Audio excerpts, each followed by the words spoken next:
Hello again. So it's 60 degrees in Wisconsin, so pretty happy about that. Got the kids out, which are going crazy. Cooped up. It's been a very, very long winter. Make sure they don't go into the road. Okay, anyway, so this is my recent update to kind of keep you guys, whoever might be listening, which I'm pretty sure is just myself recording things, but they're coming back. Okay, so last time I talked, I think I just did like a symptom video and like talked that I was going, I think out to see Dr. Oro. Yes. Oh, you okay? Madeline! Sister's beating up on brother. She ran. So, yeah, John Oro, I finally got in to see him. It wasn't that long. It was like a month or so it took to get in to see him. Be nice to your brother. Oh, culprit there. So, went down with my husband. It was a 3-day visit. They have the initial appointment. They have a day of wellness and testing, and then they have the final appointment. So travel was terrible. Had a really bad cold, and so had to get down there. Initial appointment, I was very impressed. Dr. Oro was very knowledgeable. He pretty much showed me my scans, and the decompression that Dr. Resnick did was not a good decompression. Pretty much he didn't take enough bone, which I'm glad he didn't. But I think the only thing that kind of, the questions that kind of struck the doctor weird, it sounded like he was going to do the decompression, but I answered that I like to hold my head up a lot and that I did feel like my head was kind of weak. So that triggered him to do one more test on the last day we were there, and that would have been that was the sitting MRI to make sure that my spine was stable enough for the amount of bone he wanted to take for my maybe 3rd decompression. So we left that day that I did that 3rd scan, so I didn't hear from him for another week or 2 after we left.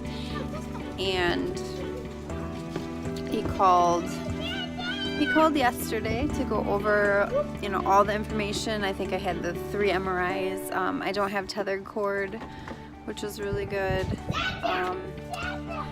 All the MRIs look the same. The syrinx is still a big honking one that's way too big, and symptoms continue to progress. So I received the news from Dr. Oro that he was not going to take my case because he saw that I had signs that my spine is not stable enough for the surgery that he wants to do. So another crushing blow in my journey with Chiari, which is now syringomyelia and cranial cervical instability of my spine. So I'm starting to think that I have an underlying connective tissue disorder because I have everything else. Wind is crazy out here. So are the kids.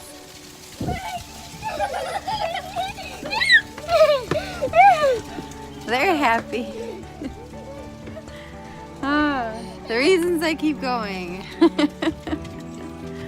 Okay, so he recommended 2 neurosurgeons, which are both on the East Coast and New York City. No. He recommended Dr. B, or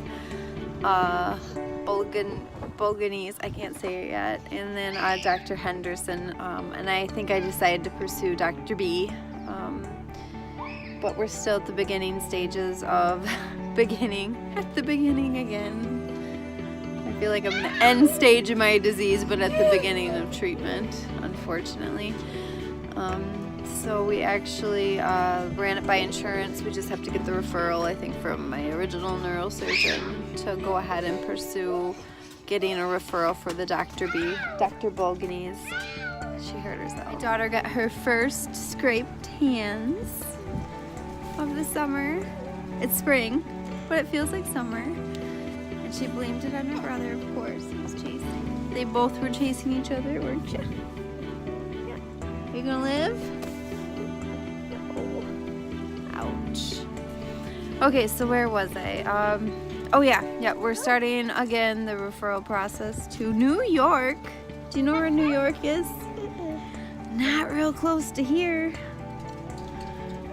So Dr. Oro was very helpful and he explained the instability.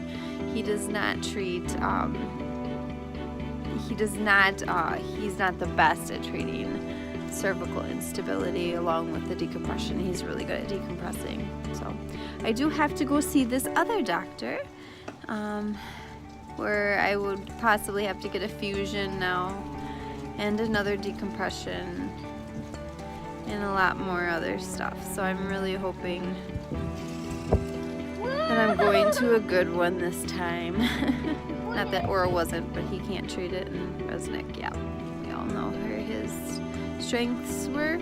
He said he didn't see any signs of cervical instability, so I kind of thought that Dr. Oro would have been able to take my case. That's why I picked him, and I heard his reviews were awesome. So now I'm kind of bummed because I really wanted him to be my neurosurgeon, but I'm really glad that he tested me for it. Like, if he wouldn't have tested me for it, I would have had a lot more problems for my third surgery, and possibly would have had a fourth, fifth, sixth. We all know how that goes.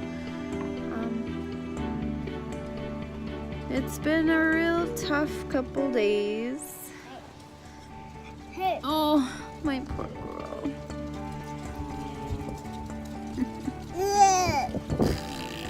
It's really getting hard to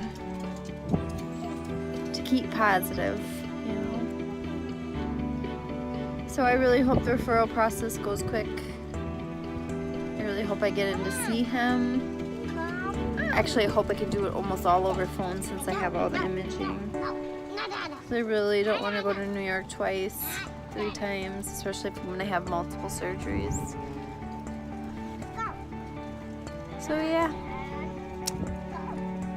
And then instability, yeah, it just makes more sense now. Because I've always held, you know, I always do this type of thing in my videos. And yeah, something I probably should have suspected, but you know, I think I just had too much confidence in my first neurosurgeon saying he saw no signs of it. So now I'll let you know what kind of comes of this. Right?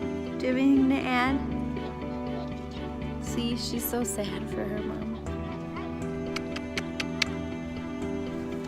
It's because of her hand. She's not sad because of her mom. If I do have a third surgery, I'm going to have Dad stay with them this time instead of coming out with surgery, and then my mom said she would go with me. We've got a couple third cousins in New York, so we're going to see if we can't break their door down, see if we can't stay with them a little bit, or they can at least guide us around New York. I think that's it. All right.